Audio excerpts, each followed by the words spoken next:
فیض حمید صاحب کو 14 سال بامشقت قید ہو گئی ہے، اس کے بارے میں آپ کا کیا کہنا ہے؟ ایک تو چلو آج اتنا تو پاکستان میں ایک وہ آئے کہ کسی جنرل کو سزا ہوئی،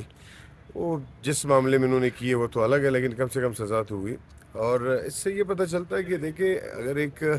sitting D G I S I ان چیزوں میں ملوث تھا اور جس کو سزا ملی تو اس وقت کا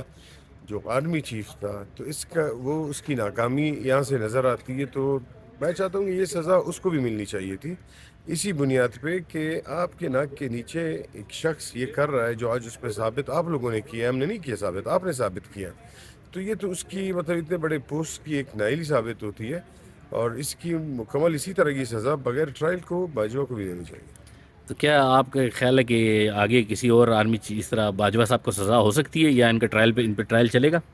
مجھے تو لگتا ہے کہ نہیں، ابھی تک تو باجوہ صاحب پہ تو میں نے نہیں سنا کہ ایسا کچھ انہوں نے کیا ہے، لیکن فیض حمید کے بعد نیچے کسی اور پہ سزا آ جائے وہ ممکن ہے۔ سزا میں سیاست کی بھی بات ہوئی ہے کہ سیاست میں مداخلت کی ہے، اس پر آپ بالکل کیا کہیں گے؟ بالکل، سیاست میں انہوں نے جیسی مداخلت کی ہے تو ہم تو بار بار ان کو یہی کہتے ہیں کہ ہم سیاسی لوگوں سے اب دور رہیں، ادارے اپنے سیکیورٹی انتظامات سنبھالیں، ملک کی دفاعی اس میں اپنا کردار ادا کریں